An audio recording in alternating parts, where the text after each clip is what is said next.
찬송가 183장을 찬양하겠습니다. 찬송가 183장 빈들의 마른 풀같이 예배전 찬양으로 찬양하겠습니다.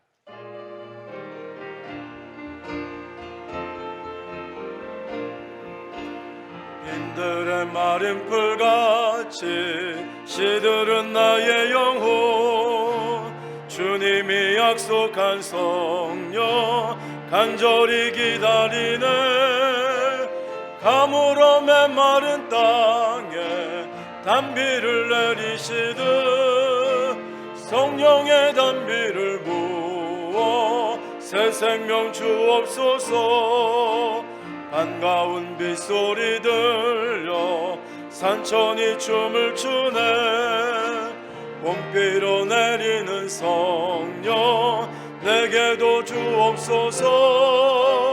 가물어 메마른 땅에 단비를 내리시듯 성령의 단비를 부어 새 생명 주옵소서. 절 따라 우로를 내려 조목이 무성하니 갈급한 내 심령 위에 성령을 부으소서. 가물어 메마른 땅에 단비를 내리시듯 성령의 단비를 부어 새 생명 주옵소서. 참되신 사랑의 언약 어길 수 있사오랴. 오늘의 흡족한 은혜 주실 줄 믿습니다. 가물어 메마른 땅에 단비를 내리시듯 성령의 단비를 부어 4절 다시 하겠습니다. 참되신 사랑의 언약 어길 수 있사오랴. 오늘의 흡족한 은혜 주실 줄 믿습니다. 가물어 메마른 땅에 단비를 내리시듯 성령의 단비를 부어 가물어 메마른 땅에 단비를 내리시듯 성령의 단비를 부어 새 생명 주옵소서.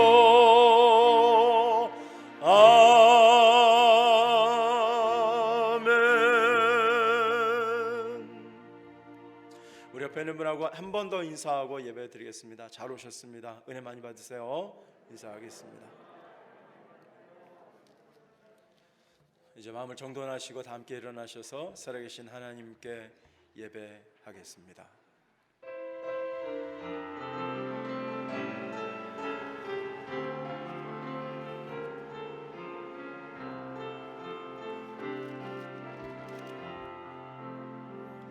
내 하나님 서신발 앞에 무릎 꿇고 경배하리. 큰 권능과 영광이 가득한 내 아버지 계신 이곳 하나님의 그 크신 사랑이 우리 죄를 사하셨네. 어린 양의 보혈의 은혜로 나 담대히 나가리. 오 하나님 그 빛난 얼굴 배우며 두 손 들고 나아가리. 찬송과 존귀와 영광과 능력을 그 하늘 보좌 위에 주님께. 오 하나님 그 빛난 얼굴 배우며 두 손 들고 나가리. 찬송과 존귀와 영광과 능력을 그 하늘 보좌 위에 주님께,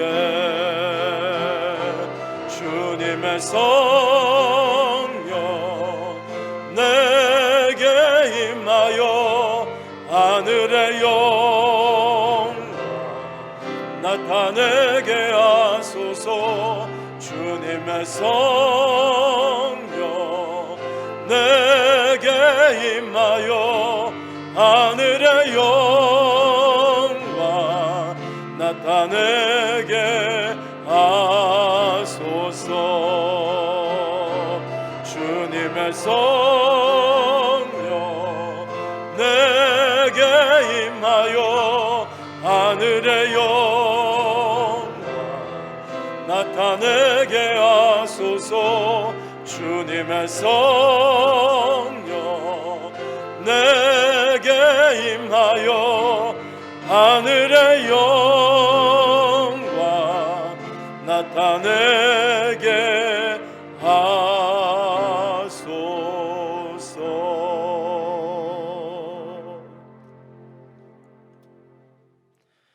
하늘이 하나님의 영광을 선포하고 궁창이 그의 손으로 하신 일을 나타내는도다. 날은 날에게 말하고 밤은 밤에게 지식을 전하니 언어도 없고 말씀도 없으며 들리는 소리도 없으나 그의 소리가 온 땅에 통하고 그의 말씀이 세상 끝까지 이르도다. 여호와의 율법은 완전하여 영혼을 소생시키며 여호와의 증거는 확실하여 우둔한 자를 지혜롭게 하며 여호와의 교훈은 정직하여 마음을 기쁘게 하고 여호와의 계명은 순결하여 눈을 밝게 하시도다. 여호와를 경외하는 도는 정결하여 영원까지 이르고 여호와의 법도 진실하여 다 의로우니 금 곧 많은 순금보다 더 사모할 것이며 꿀과 송이꿀보다 더 달도다. 아멘. 다 함께 사도신경으로 우리의 신앙을 고백하겠습니다.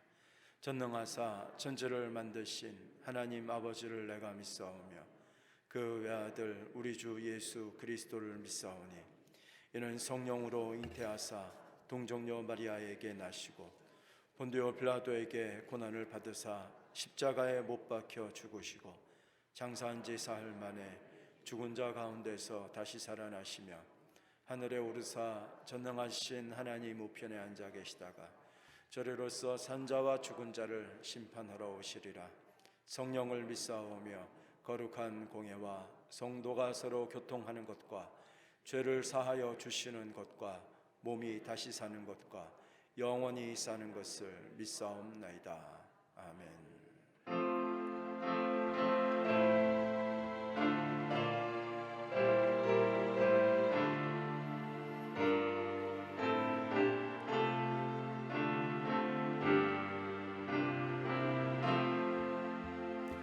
왕 되신 주 다 찬양하여라.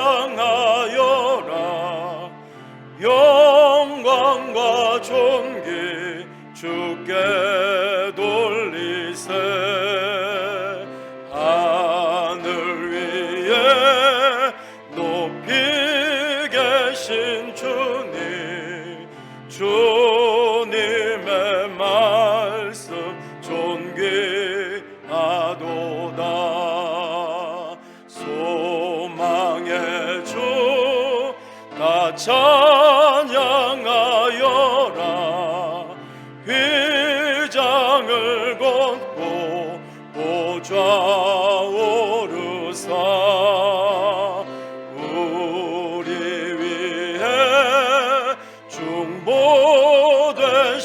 주님, 날마다 은혜 부어 주신다. 거룩한 주 다 경배하여라.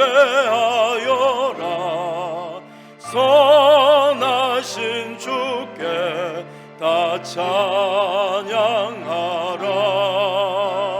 전사들도 다 경배하여라.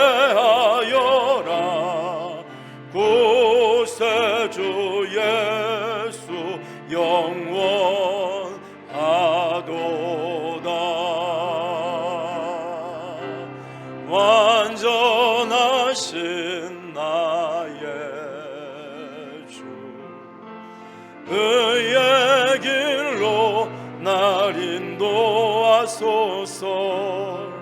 행하신 모든 일 주님의 영광 다 경배합니다. 예배합니다. 찬양합니다. 주님만 날 다스리소서. 예배합니다. 찬양합니다.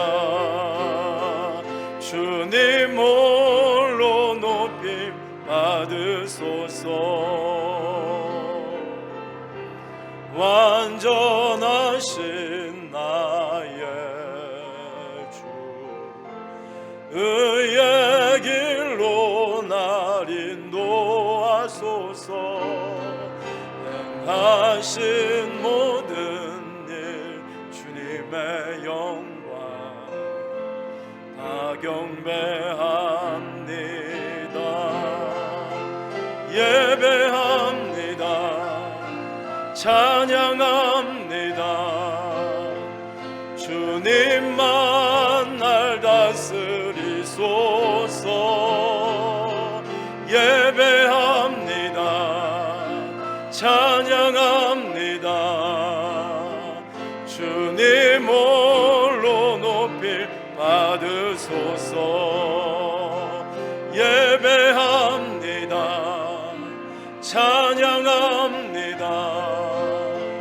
주님만 날 다스리소서. 예배합니다. 찬양합니다. 주님 홀로 높임 받으소서.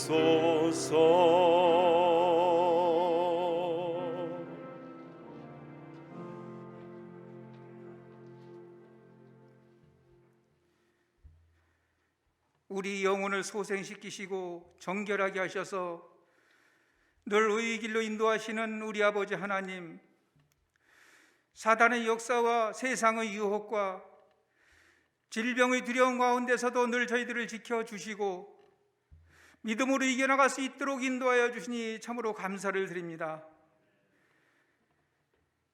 이 구정 명절 온 가족이 한 마음이 되어 주님께 예배드리며 찬양을 드리며 서로의 사랑의 교제를 나눠야 하지만 멀리 떨어져 있는 가족끼리 전화로 안부만 물을 수밖에 없는 이 안타까운 현실을 주님 불쌍히 여겨주시고, 이와 같은 모든 일들이 우리 인간들이 헛된 욕망과 이기심과 죄악으로 발생할 수밖에 없었던 사실을 우리가 각성케 해주시고, 온 지구촌이 함께 모여 주님 앞에 회개하며 용서를 구하는 기회 될 수 있도록 우리 마음을 다스려 주시옵소서.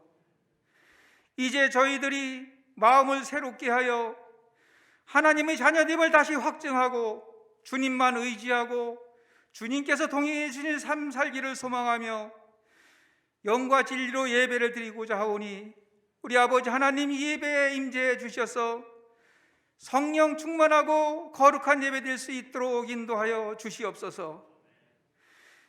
1년이 넘도록 온전히 예배를 드리지 못하고 또 많은 행사들이 취소되며 가정 예배로 온라인 예배로 드려지며 또 일부 성도들은 하나님의 품으로부터 멀어져가는 이와 같은 안타까운 현상이 발생되고 있사오니, 능력이 많으신 우리 아버지 하나님께서 이 질병 속히 소멸시켜 주시고 우리 영성을 회복시키도록 인도하여 주시옵시고, 우리 삶이 다시 회복되어 은혜의 자리, 말씀의 자리에 함께 나와 예배드리는 은혜로운 시간 될 수 있도록 인도하여 주시옵소서.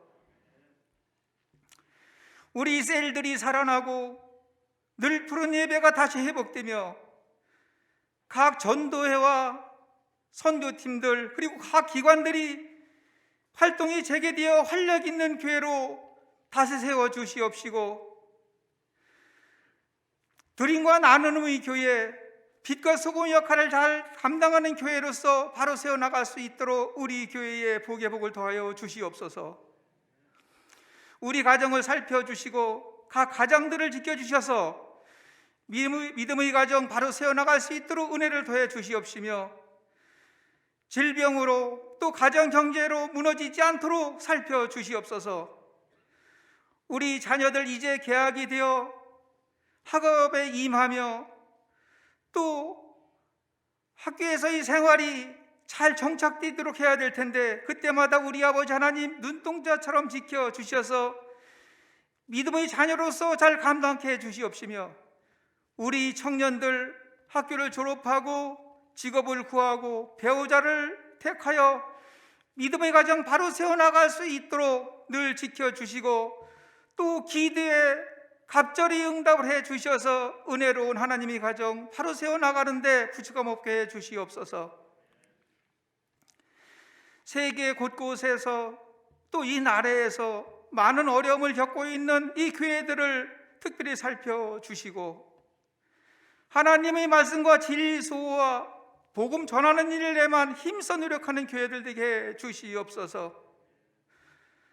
특히 악한 세력과 결탁하고 정치 세력들과 합세하며 편견과 또 편협한 생각을 가지고 살아가며 기본적인 방역도 지키지 못하고 있는 이와 같은 안타까운 사실에 많은 국민들이 분노하며 지탄을 하고 있사오니, 우리 아버지 하나님 교회들 위에 함께해 주셔서 감찰해 주시옵시고,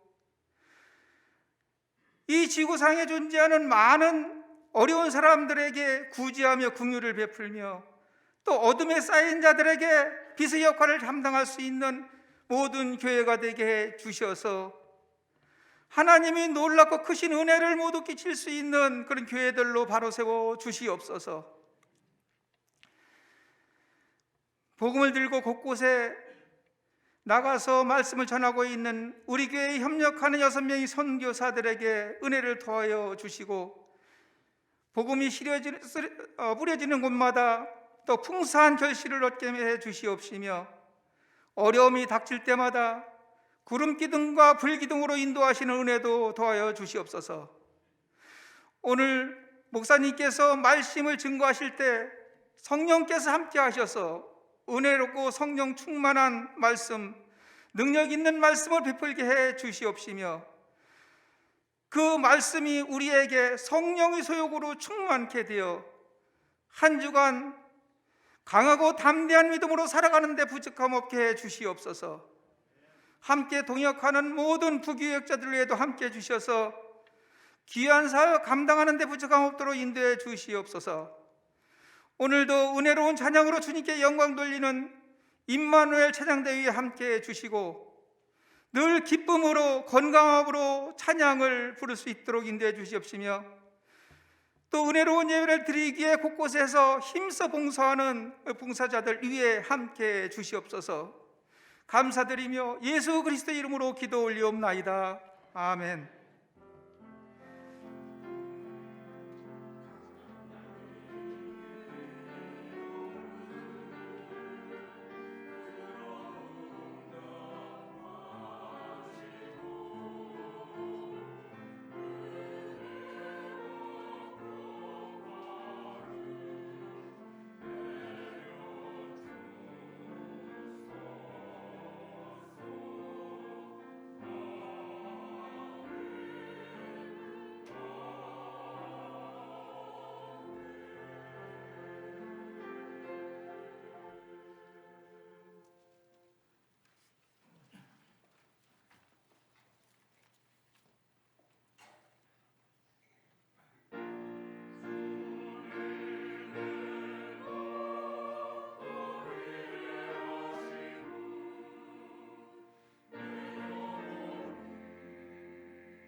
하나님께 영광의 박수 올려드리겠습니다.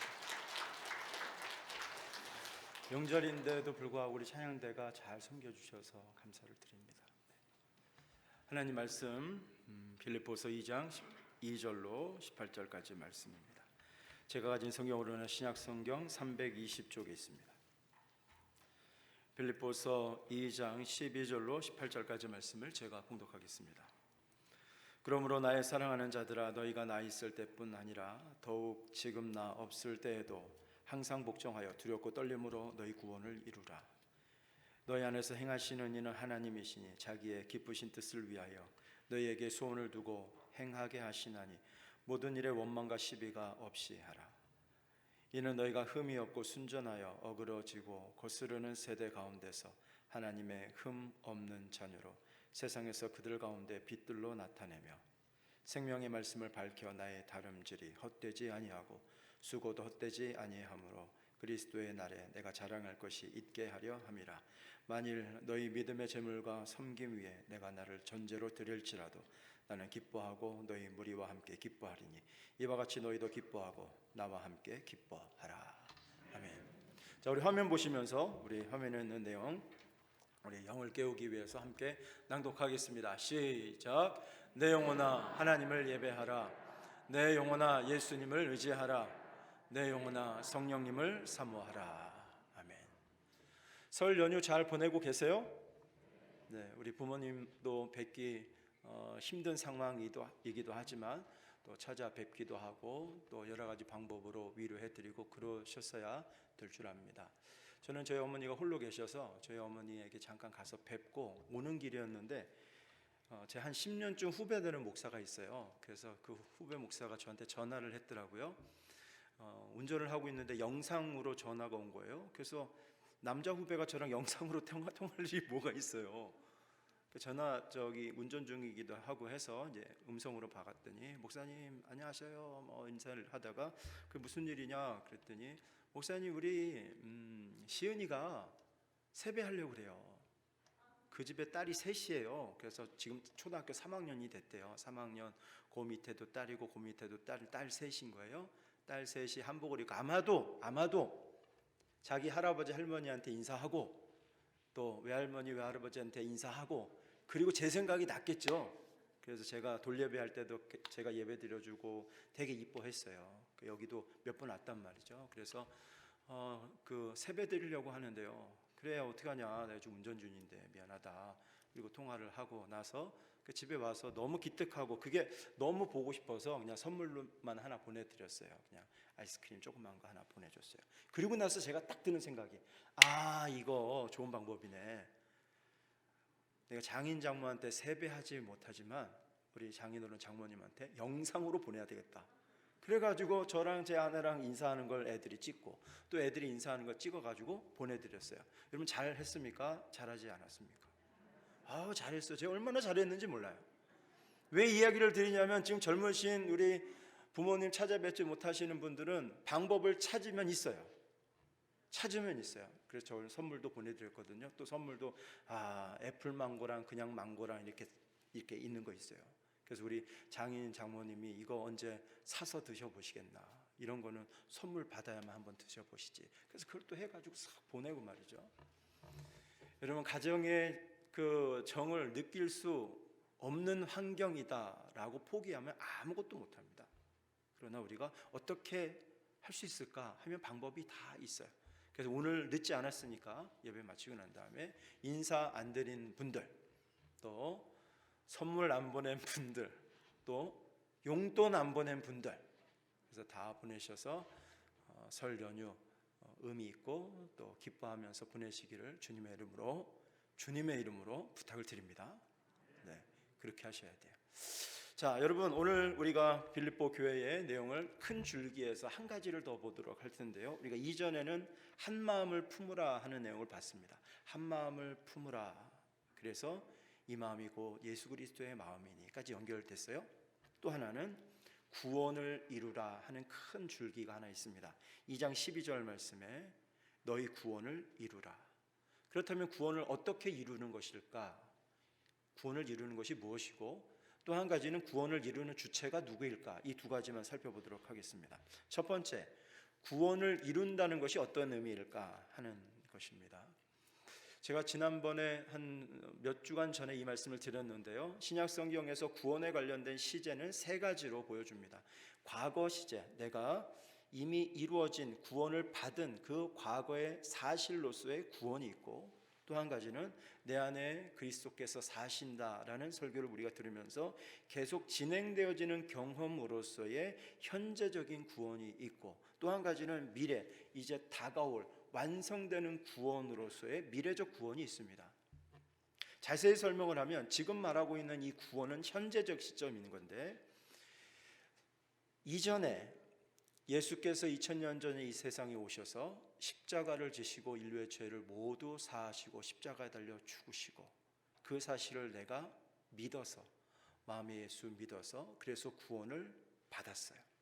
그것은 과거의 구원을 우리가 받은 사건이고, 현재의 나는 구원을 받은 상태로 주께서 죄와 사망 가운데 우리를 건져내셨듯이 지금 우리의 삶에서 주님께서 죄와 사망, 유혹과 미혹, 어려움 가운데서도 주님 우리를 지켜주시고 건져내시고 이끌어 가시는 현재 진행형의 구원을 경험하면서 살아가고 있고, 이렇게 살다가 주님이 부르시는 그때가 돼서 세상을 이제 끝나는 날, 세상을 떠나가는 날, 우리는 하나님 나라에서 완전한 구원을 이루게 됩니다. 자, 그래서 지금 시점에서 현재의 구원을 받고 있는 이 시점에서 구원을 이룬다라는 것은 어떤 의미냐면, 현재 시점에서 구원, 그 구원을 미래 시점의 그 구원을 현재에 구현시킨다, 이런 의미예요. 내가 구원을 이룬다라는 그 개념 때문에 내가 스스로 자력으로, 공로, 자격, 행위로 구원을 획득해내는 것이 아니라 내가 현재를 살고 있는데 완성되는 구원의 모습을 현재 이 땅에서 구원의 삶을 반영해서 그런 삶을 살아낸다라는 의미인 거예요. 그러니까 지금 이 세상에 살고 있는데 구원을 받은 나라는 존재는 하나님 나라에서 누리는 그 기쁨, 하나님 나라에서 살아가는 그 성품, 하나님 나라에서만 맛볼 수 있는 그러한 열매들, 삶의 모습을 이 땅에서 그 모양 그대로 살아내라라는 의미다라는 것입니다. 미래의 하나님 나라에서 누리게 되는 그 모습, 그러한 모습이 지금 본문에서는 몇 가지가 나오고 있는데 12절 말씀에 이런 것이요, 항상 그리스도의 말씀에 복종하고, 14절 말씀에 모든 일에 원망과 시비가 없이 하고, 15절 말씀에 흠없는 하나님의 자녀로 세상에서 빛처럼 살며, 16절 말씀에 세상의 말씀을 우리가 밝히는 겁니다. 우리가 빛이 되어서 밝히는 것. 요약을 하면 구원을 이루라 하는 말씀은 구원받은 자로서 하나님의 백성답게 살라, 구원받은 자로서 하나님의 자녀로 성화되라, 이런 말씀입니다. 여러분, 이게 말처럼 쉽지는 않죠. 하나님의 백성답게 사는 것, 내가 이 땅에 살고 있는데 어떻게 하나님의 나라에서 사는 것 같이 이 땅에서 삽니까? 하나님 말씀, 그 하나님의 나라에서는 말씀만 의지하고 죄도 없고 사망도 없고 유혹도 없고 온갖 더러운 것도 없고 이런 것들이 없는 그 순결하고 완전한 하나님의 나라에서 사는 것과 같이 내가 이 땅에서 어떻게 사냔 말이죠. 어떻게 이 땅에서 말씀만 붙잡고 사냐고요. 이 땅에 온갖 추하고 더러운 것들이 가득한데 내 목적과 내 유익이 여기 있는데 어떻게 하나님 말씀대로만 사냐고요. 세상사를 살아다 보면 세상사 사람들의 서로의 이익이 엇갈리고 충돌하여서 서로 원망과 시비가 있을 수밖에 없는데 어떻게 원망과 시비가 없이 하느라고 내가 다 양보하면서 살 수 있느냐 말이죠. 하나님 말씀대로 살려면 손해와 불이익을 감수해야 되고, 하나님 말씀대로 살면 그 사람 맞춰주느라고 나는 인내해야 되고 화평을 이루어야 되니까, 사실 예수 믿는 사람으로서 말씀대로 사는 거는 화병 걸리기 십상인 거예요. 너무나 열불나는 일이 많은 거예요. 그럼에도 불구하고 그렇게 살라고 하시는데, 그렇게 살 수 있는 방법이 있으니까 이렇게 살라고 하시겠죠. 12절 말씀을 보시면 성화된 삶, 하나님의 자녀로 이 땅에서 천국 백성으로 살 수 있는 방법이 있습니다. 그 방법이 무엇인가 하면 이렇게 하면 되는데, 12절 말씀으로 두렵고 떨림으로 구원을 이루면 됩니다. 두렵고 떨림으로. 내면의 상태를 두렵고 떨리는 상태로 만들면 되는 거예요. 이게 어떤 의미냐 하면 예수께서 나에게 주시는 생명이, 주님이 나를 구원하신 것이 예수 그리스도께서 이 땅에 오셔서 십자가에서 보배 피를 흘리셔서 십자가에서 희생당하신 것으로 나에게 주신 이 구원은 예수님의 핏값으로 주신 것이구나, 이 구원은 이렇게 소중한 것이로구나 라는 것을 민감하게 인식할 때 우리의 마음이 두렵고 떨려져요. 내 마음이 나는 연약하고 나는 부족한 존재이다 라는 것을 인식할 때, 그래서 나는 너무나 쉽게 곁길로 빠지는 존재이구나, 내 연약한 존재. 또 한 가지, 마귀가 두루다니며 우는 사자같이 두루다니며 삼킬 자를 찾고 있는 이 마귀 역사와 마귀의 유혹 한가운데에 내가 있구나.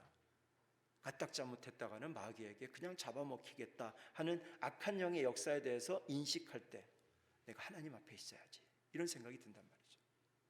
또한 이 마음은 자애로운 아버지께서 나를 염려하시고 자애로운 아버지께서 내 삶을 기대하신다라는 그 기대에 부응하려고 하는 마음을 가질 때 생겨나요. 그러니까 마지막 때에 아버지께서 재판장이 되셔서 내 일거수일투족을 다 재판해서 나를 벌 주실 거야, 이런 생각으로 생겨나는 것이 아니라, 그 벌에 대한 두려움과 떨림이 아니라 사랑하는 아버지께서 나를 구원하셔서 이 땅에서 천국 백성으로 살게 하시면서 그렇게 기대하고 계신데 내 아버지의 낯을 가려서는 안 되겠구나 하는 이러한 마음으로 두려움과 떨림이 일어나게 되는 겁니다. 요약하면 이래요. 구원을 이루라라는 말씀은 내가 획득하라, 내가 찾아내라, 내가 성취하라, 내 공로를 세우라, 자격과 어떤 행위를 하라, 이런 의미가 아니라 예수님께서 나에게 주신 구원을 깊게 인식을 하면서, 아주 민감하게 인식하면서 하나님 낯을 가리면 안 되지 하는 두려움과 떨리는 마음으로 내가 구원받은 하나님의 자녀이지 라는 마음을 가지고 거룩하게 살기 시작하면, 그러면 점점 우리는 거룩한 삶으로 변화되어져 갑니다. 이것을 경건이라고 그래요. 경건하게 살기로 작정하면 경건의 열매를 맺습니다. 갈라디아서 6장에서 이렇게 말씀해요. 스스로 속이지 말라. 하나님은 업신여김을 받지 아니하시나니 사람이 무엇으로 심든지 그대로 거두리라. 우리가 심는 것을 하나님이 다 보고 계시단 말이죠. 그래서 하나님 업신여기지 말라. 하나님, 제가 이렇게 했는데 잘 안 돼요. 하나님께서 야, 솔직히 너 이렇게 제대로 안 했잖아, 이러신단 말이죠. 하나님, 제가 이렇게 열심히 했습니다. 그래, 잘했다. 하나님이 다 보고 계시니까 무엇으로 심든지 그대로 거두게 되는데, 자기 육체를 위하여 심는 자는 육체로부터 썩어질 것을 거둔다. 썩어질 것이라는 게 나쁜 의미가 아니에요. 육체를 위해서 심으면 이 세상에 유효기간이 있는 것을 거둔다 하는 거예요. 영원하지 않잖아요. 세상에서 거두는 것은 분명히 썩어질 것, 한계가 있는 것, 없어질 것이니까 이 세상에서 열심히 씨를 뿌려서 살면 이 세상의 것을 거두게 될 것인데, 이 세상의 것만 거두지 말고 성령으로 심으면 하나님 나라의 영생의 것을 거둔다. 우리가 선을 행하되 낙심하지 말 것은 포기하지 아니하면 때가 이를 때 거두게 된다, 이 말씀을 해주세요. 우리가 열심히 하나님 뜻대로 살려고, 하나님 백성답게 살려고 노력하면, 그렇게 노력하는 가운데 우리는 거룩한 성품으로 변화되어져 갑니다. 믿으시면 아멘. 사랑하는 여러분, 맥스 비어봄이라는 사람이 쓴 행복한 위선자라는 단편 소설이 있습니다. 거기에 조지 헬이라는 사람이 있어요. 이름이 헬이에요. 헬, 지옥이라는 뜻이에요. 조지 헬. 이 사람이 얼굴이 굉장히 험악하게 생기고 인간미라고는 전혀 없고, 그리고 또한 성격까지 괴팍한 사나이였습니다.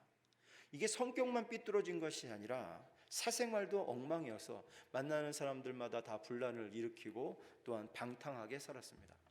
이렇게 살던 이 사나이가 어느 날 아주 예쁜 여배우를 한 명 보게 된 거예요. 순결하고 예쁘고 상냥하고 이런 아주 예쁜 여배우를 보고 사랑하게 됐고, 이 여배우에게 청혼까지 했습니다. 청혼을 하니까 여러분, 이 여배우가 뭐가 아쉬워서 얼굴도 험악하고 또 자기 삶도 방탕하게 사는 이 사람 청혼을 뭐하러 받아주겠어요? 이 여배우가 거절했죠. 제가 마음은 잘 알겠습니다만 제가 당신같이 험악한 얼굴과 또 방탕한 삶을 사는 사람과는 결혼할 수가 없습니다. 거절을 했어요. 매몰차게. 그리고 나서 조지 헬이 이거 어떻게 하지? 내가 저 여자랑 꼭 살고 싶은데, 이런 생각을 하면서 묘안이 하나 떠올랐는데, 가면무도회에서 쓰는 가면 같은 거, 그것을 사러 갔어요. 아주 비싼 값을 주고 인자하게 생긴 가면을 구해다가 그 가면을 턱하니 쓰고 그 여배우 곁에 다가가서 사랑의 말로 속삭이고 온갖 좋은 선물을 하고 친절하게 배려하면서 이 여인의 마음을 조금씩 사서, 그래서 결국에 청혼을 했습니다. 그리고 이 여자가 청혼을 받아들여서 결혼까지 한 거예요. 단란한 가정을 이루고 있던 어느 날 한 손님이 이 집에 찾아왔는데, 이 손님은 조지 헬의 결혼 전에 그 못된 행실도 다 알고 있었던 사람인 거예요. 왔는데 조지 헬이 자고 있어요. 낮잠을 고운하게 자고 있으니까 이 손님이 신부에게 이렇게 물어봤습니다. 혹시 결혼하기 전에 당신 남편의 행실에 대해서 알고 계세요? 아니요, 모르죠. 우리 남편같이 이렇게 착한 사람이 어디 있다고요? 사실은요.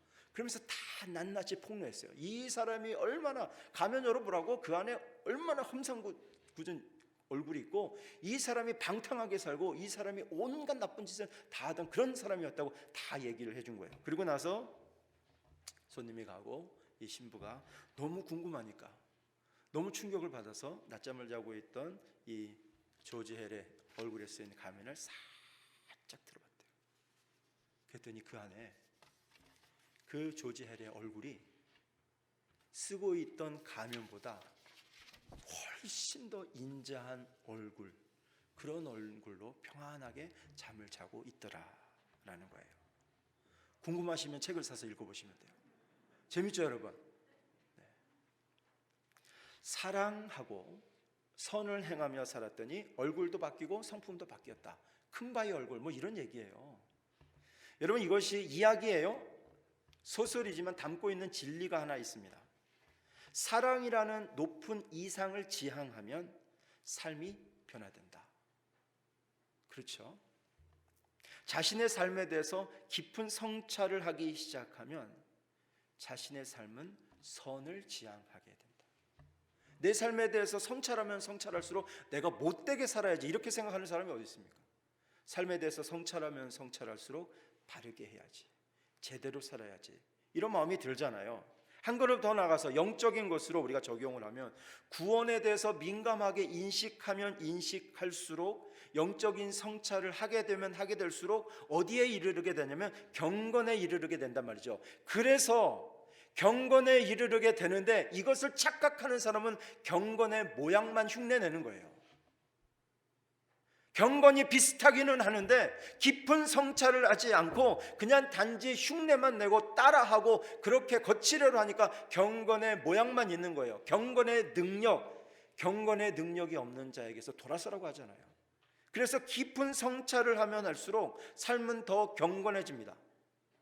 어거스틴이 어떻게 경건해져요? 어거스틴이 회개하다가 내 삶을 계속 성찰하다가 어떻게까지 회개를 해요? 하나님, 제가 어렸을 때 우리 엄마 젖을 먹다가 꽝 깨물어서 우리 엄마 아프게 한 것까지 용서해 주세요. 이런 거를 뭐하러 회개를 해요? 이런 걸 뭐하러 성찰을 해요? 근데 성찰하면 성찰할수록 내 마음밭을 더 깨끗하게 바꿔가는 그런 아주 민감한 마음이 든단 말이죠. 마음속에 마음의 정원을 볼 때 처음에는 돌덩이가 이만한 것들이 보여요. 이만한 것들이, 저거 돌덩이, 이거 불순종의 돌덩어리야. 이거는 거역의 돌덩어리야. 이것은 사람을 무시하는 교만의 돌덩어리야. 이런 것들이 보여서 이런 걸 다 치우고 난 다음에 뭐가 보이는지 아세요? 주먹만한 죄들이 보여요. 주먹만한 죄들이 보여서 그걸 다 걷어내요. 그리고 나서 또 내 마음밭을 보면 뭐가 보이는지 아세요? 자갈만한 게 보여요. 농사 지으시는 분들 다 똑같아요. 밭을 이렇게 갈다 보니까 처음에는 돌덩어리, 머리통만한 것들이 보이다. 그거 다 걷어낸 다음에 주먹만한 거 다 걷어내고 또 걷어보면 요만한 거, 결국에는 손가락, 손톱만한 거, 그런 것까지 다 긁어내잖아요. 계속해서 기경하잖아요. 왜 그렇게 하죠? 잘 심어야 되는 마음밭이 되어야 되니까. 그런 것 아니에요, 여러분? 그래서 우리의 마음밭을 계속 기경해내요. 우리가 영적으로 계속 우리의 마음에 성찰을 해야 돼요. 그러면 이런 마음이 된단 말이죠. 죄와 사망이 가득한 이 땅에서 내가 영죽을 인생인데 예수께서 하늘 보좌 버리시고 이 땅에 성육신 하셔서 나를 위해서 십자가에 달려 죽어 주신 그 십자가 희생의 그 보혈의 예수님의 그 은혜가 너무 감사한 거예요. 또한 그 아들을 보내주신 하나님 아버지의 그 크신 사랑, 그 크신 사랑에 대한 하나님의 기대, 이런 것들이 마음의 부담으로 막 다가오는 거예요. 그래서 성찰하기 시작하면 내가 주님께 받은 그 십자가의 은혜가 얼마나 큰데 그 은혜대로 살아야지. 우리 아버지께서 나를 향한 그 사랑이 얼마나 크고 나를 향한 기대가 얼마나 큰데 내가 그 기대에 부응하면서 살아야지 하면서 조금씩 변화되어지는 겁니다. 우리의 삶이 성화되어져 가는 거예요. 내 열심과 노력으로 하는 건 금욕주의로 가는 것이고, 주님께서 우리의 마음을 이렇게 성찰하게 하셔서 변화시켜 가시는 것은 성화다라는 거예요. 이 부분에 있어서 요한일서가 삶의 변화를 이렇게 설명을 해줍니다. 요한일서 2장 6절 말씀에 그의 안에 산다고 하는 자는, 그의 안에, 예수 안에 산다고 하는 자는 그가 행하시는 대로 자기도 행할지니라. 그의 안에 살면 예수께서 행하시는 대로 그도 행하게 된다. 사랑하는 여러분, 이렇게 살고 계시죠? 살고 계시죠? 그리고 잘하셨어요. 제가 속으로 대답하라고 하려고 그랬거든요. 근데 다 알아서 저랑 벌써 호흡이 너무 잘 맞아요. 속으로 대답해 보세요. 자문자답하세요. 내 표정과 내 행실과 내 말과 내 태도와 내 인격과 내 삶이 예수님처럼 변화되어져서 마치 예수님을 흉내내는 것처럼 살고 있다. 그런 조짐이 조금이라도 있다. 그러면 잘 하시는 거예요. 제대로 하고 계시는 거예요. 그래서 로마서에서는 우리가 예수님 닮아 살아간다는 것을 옷 입는다는 표현을 쓰세요. 오직 주 예수 그리스도로 옷 입고 정욕을 위하여 육신의 일을 도모하지 말라. 예수 그리스도로 옷 입어라. 이게 굉장히 흥미로운 일이죠. 옷 입어라. 예수 이름으로 옷 입어라. 자, 여러분, 저는요 이 옷을 사러 갈 때 제 아내가 옷 사러 가자고 하잖아요. 그러면 제가 이 상태일 때만 옷을 사러 가려고 그래요. 양복을 입고 있거나 넥타이를 매고 있을 때 그때 마침 옷을 사러 가지, 만약에 무릎 툭 튀어나온 바지를 입고 잠바 이렇게 입고 있는 상태에서 옷을 사러 가자고 하면 전 절대 안 갑니다. 수년 전에 저희 장모님이 이제 양복을 한번 사주셨어요. 우리 장모님이 종종 사주시는데 그 강릉에 저쪽에 하여튼 있어요. 그 매장 거기 갔는데 명절에 이렇게 집에서 쉬다가 장모님 갑자기 그냥 삘 받으셔가지고 내가 양복 사준다고 그러고 간 거예요. 가가지고 이제 옷을 사는데 제가 허름해 보였는지 거기 있는 분이 저를 거들떠보지도 않아요. 그리고 저쪽에 있는 분만 막 양복 해가지고 입혀주고 치수도 재주고 막 이렇게 하는 거예요. 그래서 제가 그랬다니까요. 그 사장님한테, 아우 사장님 저 옷 사러 왔어요. 나도 좀 옷 좀 봐주세요. 네, 이랬다니까요.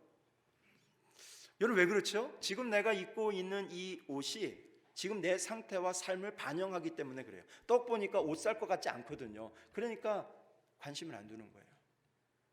마찬가지인 거예요, 여러분. 딱 보니까 아, 저 사람은 예수로 옷 입었구나. 이게 다 느껴진단 말이죠. 예배당에 올 때 입는 옷 있습니다. 장례식장에 갈 때 입는 옷이 있어요. 결혼식장에 갈 때 입는 옷이 있어요.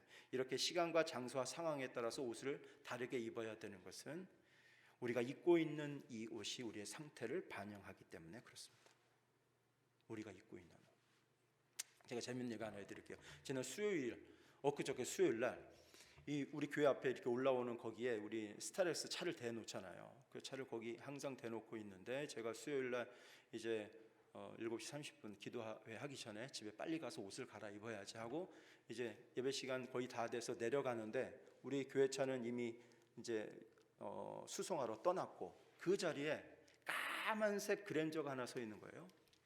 그래서 그 자리에 서 있으면 안 되죠. 우리 교회 차 여기 들어와야 되니까. 그래서 제가 전화를 했어요. 그래서 1, 2, 3, 4번 차주 되시죠? 차 좀 빼주세요. 제가 그랬어요. 근데 전화를 하고 있는 차에 저쪽에서 누가 걸어오는 거예요. 센트락 쪽에서. 보니까 그 차주인 것 같아요. 통화하면서 얼굴 보니까. 그래서 제가 전화를 끊고 선생님 지금 우리 교회 차 여기 들어와야 되니까 차를 좀 빼주세요. 그랬더니 이분이 다짜고짜 저한테 왜 짜증을 내냐는 거예요. 짜증나게 말했는지 몰라요, 제가 혹시. 그래서 제가 이 양반아, 여기 차를 5분 10분 되든지 됐으면 감사하게 생각해야지. 그리고 차를 빼달라고 하면 빨리 빼야지. 무슨 말을 그렇게 많이 해요. 네, 이렇게 얘기했다니까요. 그러고 나서 그분이 저한테 뭐라고 쏘아붙였는지 제가 거기서 여기서 조금만 더 왔다 갔다 했다가는 내가 수요기도에 인도 못하겠구나. 그래서 알겠으니까 차를 빨리 빼주세요. 그리고 차를 빼게 했어요. 그러면서 드는 생각이, 내가 예수 그리스도로 바지만 입고 웃돌이는 안 입었구나. 사랑하는 여러분, 한번 우리 생각을 해보자고요. 내 지금 영적 상태가 어떠한가? 구원을 이루고 있는가? 성화되는 삶을 살고 있는가? 5년 전의 내 모습과 지금 내가 정말 하나님 앞에서 성화되어져 가고 있는가? 내가 하나님 나라 백성답게 살고 있는가? 예수 그리스도로 옷 입었는가? 내 성품이 예수 향기가 막 드러나는가?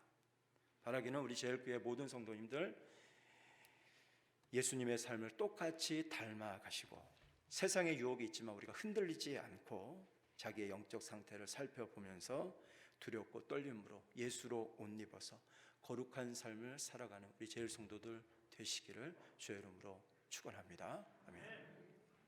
두 번째 우리가 볼 것은 구원을 이루는 주체가 누구인가 하는 것입니다. 13절 말씀을 보세요. 구원을 이루는 일에 있어서 우리가 성화되어지는 것의 주체가 누구인지가 13절에 나옵니다. 너희 안에 행하시는 이는 하나님이시니 자기의 기쁘신 뜻을 위하여 너희에게 소원을 두고 행하게 하시나니. 자, 저를 보세요.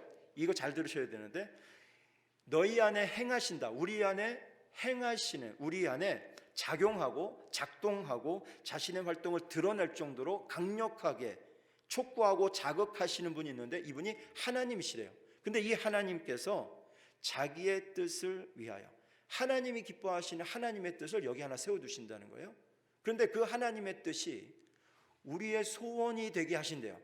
하나님의 뜻이 전환되어져서 우리의 소원을 이루게 하시고 그 소원을 행하게 하신대요. 그 소원을 우리가 행하게끔 하신대요. 그러니까 우리 안에 성령께서 오셔서 성령이 기뻐하시는 일을 우리 안에서 만들어내신 다음에 그 성령이 기뻐하시는 소원을 가지고 우리로 하여금 반응하도록 행하게 하신다라는 얘기예요. 그래서 예수 만나는 사람은 삶의 주도권을 주님에게 빼앗깁니다. 주님이 빼앗아 가세요. 주님과 같이 있다 보면 내가 내 주도권을 가지고 살 수 없어서 주님에게 내 삶의 주인 자리를 내드려요. 그래서 우리가 주님을 주님이라고 부르는 거잖아요. 말로 주님이 아니라 정말 주인님이 되는 거예요. 주님이 되시고 나는 종이 되는 거예요. 이렇게 바뀌어지게 됩니다. 주님이 우리의 마음을 바꿔주세요. 제가 동산교회 있을 때, 우리 교회 오기 전에 제가 아직도 기억나는데 2015년 9월 첫째 주예요. 제가 이 얘기를 우리 교우들한테도 했으니까 이 본문을 가지고 우리가 가정 예배를 드렸는데, 우리 애가, 중학생이었던 우리 애가 이게 궁금했는가 봐요. 아빠, 하기 싫은 일이 있을 때 하나님이 억지로 하게 하세요? 이렇게 물어보더라고요. 하기 싫으면 하나님이 억지로 하게 하세요? 아니, 하나님의 강제로 하게 하시지 않지? 그럼 어떻게 하게 하세요? 하나님께서 마음을 바꿔주셔. 내 마음을 바꿔주셔. 내가 하기 싫은 일이었는데 하고 싶은 일이 되게끔 하셔. 그걸 누가 하신다고요? 성령께서 하시는 거예요. 구원을 이루는 일 힘들어요. 하나님 백성으로 사는 거 힘들어요. 그런데 그것을 하게끔 하시는 주인이 누구냐면 성령이시다라는 거예요. 그래서 성령께서 우리의 심령을 이끌어 가시는 방향과 그 목적으로 내 지정의 전인격이 동의하고 동참해서 쫓아가게 됩니다. 이것에 대해서 로마서는 영의 일을 생각한다 이렇게 표현합니다. 육신을 따르는 자는 육신의 일을, 영을 따르는 자는 영의 일을 생각하나니. 갈라디아서에는 성령이 인도하시는 것이라고 합니다. 육체의 소욕이라고도 하고, 육체의 소욕은 성령을 거스리고 성령은 육체를 거스르나니. 서로 거슬러요, 충돌해요. 이 둘이 서로 대적함으로 너희가 원하는 것, 주님 뜻대로 살려고 하는 것 원하지 못하게 하는데, 너희가 만일 성령의 인도하시는 바가 되면, 성령이 인도하시는 바가 되면, 그러면 주님의 주도권을 주님께서 가지시고 우리를 인도하신다 하는 거죠. 자, 여러분, 지금 이 본문 속에 바울의 지금 상황을 이 내용하고 연결해서 생각해 보면요, 바울은 원래 예수 믿는 사람을 잡아서 옥에 가두는 일을 즐거워했던 사람입니다. 바울은 예수 믿는 사람이 아니었어요. 유대교에 아주 심취되어져 있는 사람이었고, 그래서 대제사장에게 예수 믿는 사람을 옥에 가둘 수 있는 권한을 가지고 다메섹으로 예수 믿는 사람을 잡으러 가는 그 길 어느 지점에서 예수님을 만나게 됐어요. 그리고 나서 예수 만난 후에 주님께서 주인 되셔서 자신의 삶을 주님에게 다 드리고 이제는 자신의 삶을 제물로 드리는 것이 기쁘다, 이렇게 말하고 있어요. 예수 믿는 사람들 다 잡아서 옥에 가둬야 되겠다라는 생각을 했었던 사람이 마음이 바뀌어져서 이 예수 믿는 사람을 위해서, 하나님 나라 복음을 위해서 나는 전제와 같이 드려줘도 상관없다, 이렇게 말씀하는 거예요. 전제라는 것이 이겁니다. 제단이 있고 제물이 있는데 제물 위에 붓든지 제단에 붓든지 포도주를 이렇게 부어요. 4분의 1 흰, 4분의 3 흰 이렇게 드리는데 이것이 거의 한 1리터 정도 붓는 겁니다. 이렇게 쭉 부어서, 그래서 제사 드리는 방식인데 포도주가 부어져서 그 떨어지는 포도주 마치 피를 상징하고 흘러내리듯이 내 생명을 주님께 바칩니다, 이런 의미였던 것이에요. 자, 이게 무슨 의미냐면 보세요. 바울이 선교를 하면서 이방인들에게 복음을 전하고 교회 세우는 일을 했습니다. 그리고 최종적으로는 로마에 가서 복음을 전해야 되겠다. 그리고 최종적으로는 로마 황제에게 복음을 전해야 되겠다. 그래서 예루살렘에 잡혔을 때 자기가 로마 시민권자인 것을 밝히지 않았으면 거기서 그냥 유야무야 됐을 텐데, 괜히 로마 시민권자인 것을 밝혀서 황제에게 가서 재판받겠다고 해가지고 로마까지 이송돼 간 겁니다. 이렇게 가는 중에 하나님 나라 확장을 위해서 수고하고 애쓰는 중에 바울이 한 가지 확인한 것이 무엇이냐면 하나님 나라의 확장과 자신의 고난이 함께 묶여 있다는 거예요. 하나님 나라 확장을 위해서라면 자신이 고난을 받아서, 그래서 황제에게 복음을 전하는 일, 이 일까지 해야 되는데 그 일을 위해서라면 내가 고난받는 중에 내 목숨까지도 내놓아야 되는 그런 상황이어야 됐다 하는 거죠. 그래서 자기 자신의 죽음까지도 불사하는 이 헌신에 대하여서 17절 말씀 보시면 이렇게 얘기합니다. 만일 너희 믿음의 제물과 섬김 위에 내가 나를 전제로 드릴지라도, 내가 나를 제물로 드릴지라도 나는 기뻐하겠다. 이걸 왜 밝히냐면, 내가 지금 왜 이것 때문에 기뻐하냐면, 내가 죽는다, 내가 이 복음 전하는 일을 위해서 순교를 당하는 것, 이것 왜 기뻐하는가 하면 이 과정을 말하고 싶은 거예요. 이 과정이 뭐냐면 우리 내면 안에서 행하시는 하나님, 자기의 기쁘신 뜻을 두시는 하나님, 그 뜻을 우리의 소원으로 전환시키시는 하나님, 그 소원을 실행하게 하시는 하나님께서 내가 원하지 않았었던 일이지만 주님이 나로 하여금 그 일을 기뻐하는 일로 바꾸어 주셨다. 이 일을 주님께서 하고 계셨다. 이 얘기를 하고 있는 것입니다. 사랑하는 여러분, 이제 말씀을 정리하면서 오늘 설교의 제목을 한번 따라서 하겠습니다. 성령의 소욕을 따르자. 성령의 소욕을. 성령, 우리 안에 성령께서 내주하시면, 성령께서 우리 안에 임하시면 성령께서 항상 성령 자신을 계시해 주세요. 그리고 성령께서 하시고자 하는 일을 우리에게 계시해 주십니다.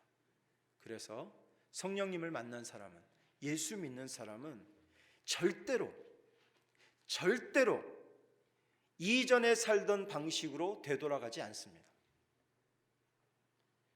대충 만난 사람은, 성령님을 제대로 만나지 못한 사람은 언제나 자신의 옛 모습으로 되돌아가기 마련이지만, 성령님을 제대로 만난 사람은 결코 이전의 삶으로 되돌아가지 않아요. 그 삶에 머물러 있지 않아요. 언제나 내가 주님 말씀대로 순종하기 위해, 동행하기 위해, 기쁘시게 하기 위해, 더 나아가서 주님의 그 뜻이 나의 뜻이 되기 위해 내 인생을 총체적이고 획기적으로 조정하게 됩니다. 여기서 한 번 더 자문자답하셔야 될 것이 이것이에요. 내 삶을 총체적으로 조정해서 내가 따라가는 이가 예수 그리스도인가? 조정하지 않고 내 원하는 대로 살고 있는가? 아니면 내 인생의 모든 목적을 다 주님에게, 맞춰서 나는 주님을 쫓아가는 존재인가? 더 쉽게 내 마음의 주인이 누구인가? 나 자신인가? 성령이신가? 내가 내 삶의 주인인가? 주님께서 내 마음의 주인이신가? 내 마음의 주인이 누구인지를 확인할 수 있는 명확한 증거 중에 하나는 이렇게 생각해 보시면 돼요. 내가 재판관 노릇을 하고 있는가 하지 않는가? 이것만 살펴보시면 돼요. 내가 재판관 노릇을 하고 있는가? 재판관 노릇은 이렇게 하는 겁니다. 모든 사람을 재판하는 거예요. 저 사람의 동기, 저 사람의 생각, 저 사람의 행동, 저 사람의 결말 등에 대해서 내가 다 알고 있기라도 하듯이 즉석에서 판결을 내리는 거예요. 그래서 사람에 대해서 정죄하고 판단합니다. 계속해서 저 사람 저러니까 저렇지, 저 사람은 저런 잘못이 있어, 저 사람 봐, 저렇게 하다가 저렇게 되고요 하는 이런 생각이 이 안에 계속 돌아요. 근데 그 판결에 이 근거가 되는 법전이라는 것이 성경도 아니고 건덕도 아니고 도덕도 아니고 양심도 아니에요. 근거가 뭐냐면 내 생각이에요. 내 기분인 거예요. 고작 내 생각과 내 기분과 내 생각, 내 판단, 내 가치관, 내 사상, 이거에 따라서 마음대로 사람들을 판단하고 정죄하고 판결하고 있다면, 그렇다면 그 마음의 주인은 확실하게 나인 거예요. 나. 내가 재판관 노릇하면서 사는 거예요. 그러나 내 마음의 주인이 성령이시라면 양상이 달라집니다. 하나님, 내 생각은 타락한 본성으로 오염되어져 있습니다. 그래서 내가 생각하는 것 지혜롭지 못합니다. 하나님, 내가 내리는 결정, 내 판단은 부족한 지식과 부패한 마음 때문에 언제든지 틀릴 수 있습니다. 그래서 주님이 나를 도와주셔야만 됩니다. 그래서 성령의 소욕을 품고 있는 사람, 성령의 인도하심을 받는 사람은 어느 누구도 정죄하지 않고 삼가 조심하고 우리 안에 역사하시는, 우리 안에 행하시는 성령님, 우리 안에 행하시는 하나님, 자기의 기쁘신 뜻을 주시고 그 기쁘신 뜻을 우리의 소원으로 전환하시고 그 소원을 향해서 일하게 하시는 그 하나님께서 무엇을 하시는지에 대한 성령님의 기쁘신 뜻과 목적을 살피는 사람이 성령으로 충만한 사람, 성령의 소욕을 갖는 사람입니다. 사랑하는 여러분, 어떻게 살고 계세요? 성령의 인도하심을 따라 살고 계세요? 아니면 성령이 주인이 아니라 내가 주인 되어서 재판관 노릇하면서 그렇게 살고 계세요? 바라기는 우리 제일 성도들 모두가 다 하나님의 인도하심과 감동과 감화를 풍성하게 받으셔서 마음에 두렵고 떨림으로 성화되어져 가시기를 주의 이름으로 축원합니다. 그래서 이전에는 기쁘지 않았던 것들이 기쁨이 되어지도록, 주님이 일하시는 일이라면 기꺼이 그 일에 있어서 내 삶을 드릴 수 있도록 거룩하게 자기 삶을 드리는 우리 제일 성도들 되시기를 주의 이름으로 축원합니다. 제가 저희 어머니를 뵙고, 그래서 저희 돌아가신 아버지도 아버지 생각하면서 이렇게 세배했던 저희 어머니가 막 펑펑 울어요. 세배만 하면 그렇게 우세요. 그래서 이제 마음이 안 좋았어요. 이렇게 하고 이렇게 돌아오는 길에 이런 생각이 들었어요. 우리 아버지 어머니가 나를 잘 인도하셨긴 했지만 사실은 내가 하고 싶었던 것을 막았던 양반들도 우리 아버지 어머니지.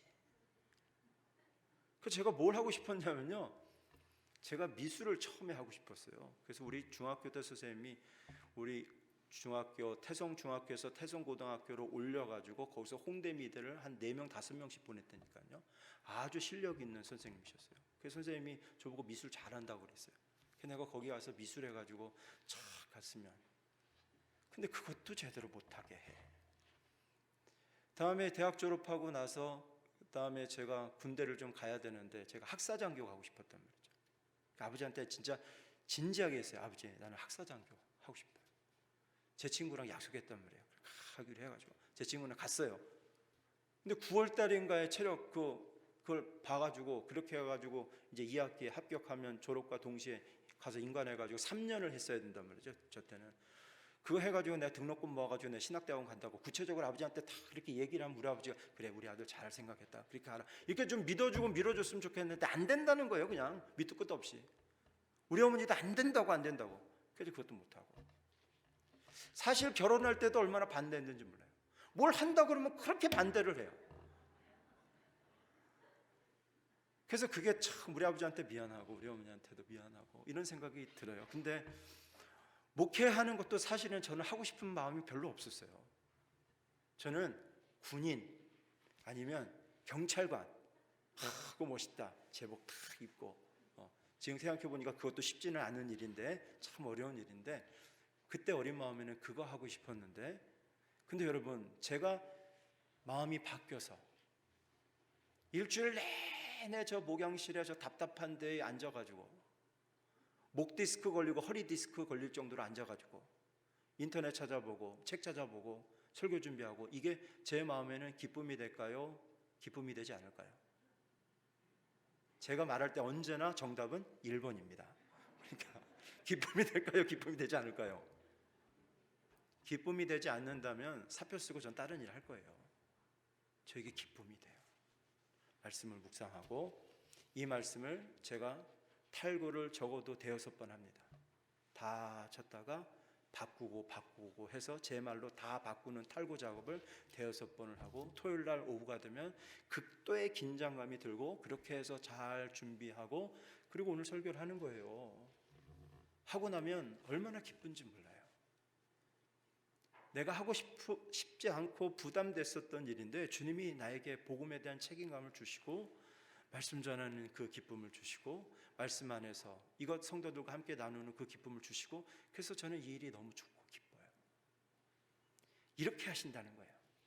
성령께서 우리 안에서 행하셔서 성령께서 기쁜 뜻을 우리 안에 세우시고 그 뜻으로 우리의 소원으로 전환시켜 주시고, 그리고 실행하시는 그 하나님, 그 성령께서 우리를 이 방식으로 인도하시고 하나님 나라에서 누리는 은혜와 평강을 이 여정 중에 주시고, 이 여정이 이 땅에서 우리가 걸어가는 인생 여정이지만 이 안에서 하나님 자녀로서 거룩하고 빛처럼 살아가는 우리 제일 성도들 되셔서 하나님 나라를 미리 맛보는 우리 제일 성도들 되시기를 주의 이름으로 축원합니다. 축원합니다. 아멘. 기도하겠습니다. 사랑과 은혜가 풍성하신 하나님 아버지, 하나님의 나라는 먹는 것과 마시는 것이 아니요 오직 성령 안에 있는 의와 평강과 희락이라고 하셨으니, 성령 안에서 의와 평강과 희락을 누리는 하나님의 나라를 우리 제일 성도들이 교회 안에서, 가정 안에서, 세상에 살지만 이 세상 속에서도 누리는 참 백성들이 되게 하여 주시옵소서. 하나님의 역사가 이미 일어나고 있다면 하나님의 나라가 이미 임하였느니라 예수님께서 말씀하셨던 그것처럼 성령께서 우리 안에 행하시고 성령의 기쁘신 뜻을 세우시고 우리에게 그 소원을 두시고 행하게 하고 계시다면, 그래서 그 역사가 교회 안에 일어나고 있다면 하나님의 나라가 이미 교회 안에 임한 것이오니, 교회 안에 임한 하나님 나라, 하나님의 의와 평강과 희락 안에서 우리 제일 성도들 모두가 다 한마음으로 하나님 나라의 기쁨을, 하나님 나라의 성품으로 살아가는 우리 제일 교회가 되게 하여 주시옵소서. 우리가 거룩한 삶으로 살아갈 때에 망령되고 허탄한 신화를 버리게 해 주시옵시고, 경건에 이르도록 우리 자신을 연단하여서 날마다 하나님 백성으로 성화되어져 가고 거룩하게 변화되어지는 우리 제일교회가 되게 하여 주시옵소서. 하나님 아버지, 한 주간 주신 은혜를 감사를 드립니다. 안전하게 지켜주셔서 감사합니다. 평안하게 해주셔서 감사를 드립니다. 주신 은혜 감사하여 예물을 구별하였습니다. 어떤 이는 11조로, 어떤 이는 감사헌금으로, 어떤 이는 여러 가지 모양으로 주님에게 드립니다. 드리는 그 예물의 액수와 상관없이 그 예물에 담긴 의미는 우리의 삶 전체를 드리는 믿음의 고백이 그 안에 담겨서 주님께 거룩하게 바치는 것인 줄 믿습니다. 드리는 손길마다 하나님의 위로와 하나님의 복을 더하여 주시옵소서. 아브라함이 받았던 복, 이삭이 받았던 복, 다윗이 받았던 복, 믿음의 선진들이 받았던 하나님 안에서 부유하고 평안하고 또한 형통하게 되고 후대가 잘 되는 하나님의 복을 주님께 드리는 자들마다 30배, 60배, 100배로 받아서 누리게 하여 주시옵소서. 어떤 이는 재물을 드리고, 어떤 이는 시간을 드리고, 어떤 이는 재능을 드리고, 어떤 이는 섬기는 것으로 주님 앞에서 거룩하게 드리는 이 거룩한 주일 드리는 자들마다 하나님의 복으로 충만하게 해주시고 드리지 못하는 자들의 연약함과 또한 믿음 없음을 불쌍히 여겨 주셔서 하나님의 방법대로 살아가는 것이 우리 제일교회의 상식이고 우리 제일교회의 믿음의 전통이 되도록 우리를 은혜 가운데에 주의 강한 손으로 붙잡아 주시옵소서. 들어지는 모든 것들로 우리 주님 홀로 영광만 받아 주시고 하나님의 복으로 우리는 부유하고 평안하고 복된 우리 제일 성도들 되도록 은혜 위에 은혜를 더하여 주실 줄 믿사옵고 이 모든 말씀을 거룩하신 우리 주 예수 그리스도의 이름으로 축복하며 기도하옵나이다. 아멘.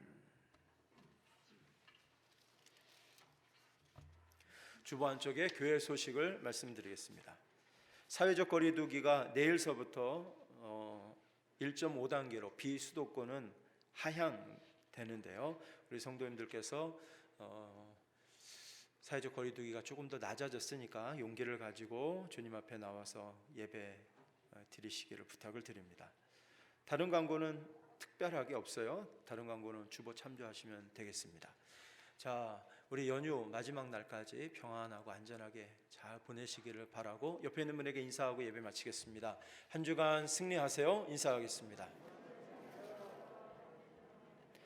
다 함께 일어나셔서 이 시간 우리가 드리는 예배와 예물을 주님께 봉헌하고 한 주간의 삶을 주님께 맡겨드리면서 찬양하며 주 앞으로 나아가겠습니다.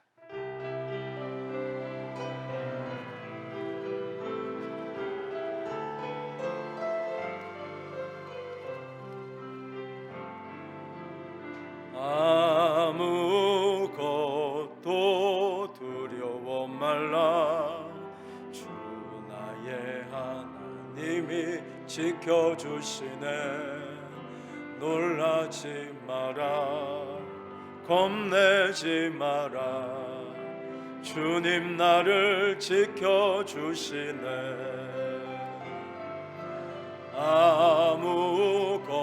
아무것도 두려워 말라. 주 나의 하나님이 지켜주시네. 놀라지 마라. 겁내지 마라.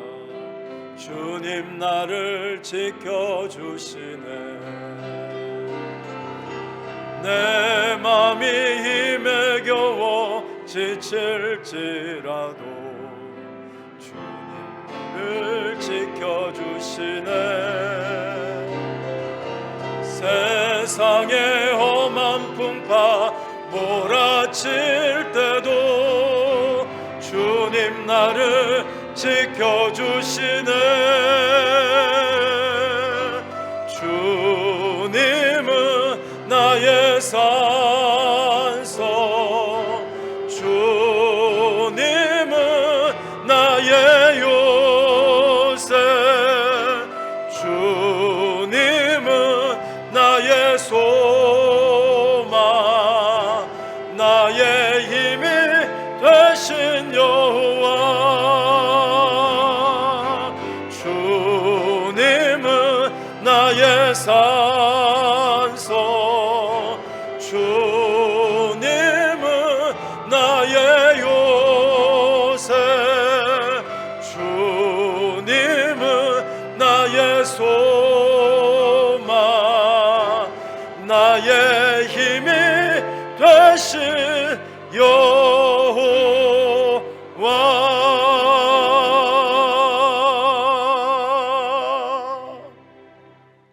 지금은 우리의 유일한 구원자가 되시는 우리 구주 예수 그리스도의 구속의 은혜와 그 아들을 보내주신 하나님 아버지의 그 크신 사랑하심과 그 아들을 알게 하시고 믿게 하시고 마음에 영접하게 하시는 성령 하나님의 감화 감동 교통하심과 인도하심이 우리 안에 행하시는 이는 하나님이시니 그가 자기의 기쁘신 뜻을 위하여 우리의 마음에 소원을 두시고 이를 행하게 하시는 성령의 인도하심, 성령의 생각을 따라 성령의 소욕을 따라 허탄하고 망령된 것들은 버리고 오직 두렵고 떨림으로 하나님 나라 백성답게 이 땅에서 거룩하게 살아서 하나님을 기쁘시게 해드리는 거룩한 권속들이 되기로 마음에 결심하고 이 자리를 떠나는 사랑하는 우리 제일의 모든 성도들 머리 위에 가정 위에, 일터 위에, 나라와 민족 위에 이제로부터 영원까지 함께 있을지어다. 아멘.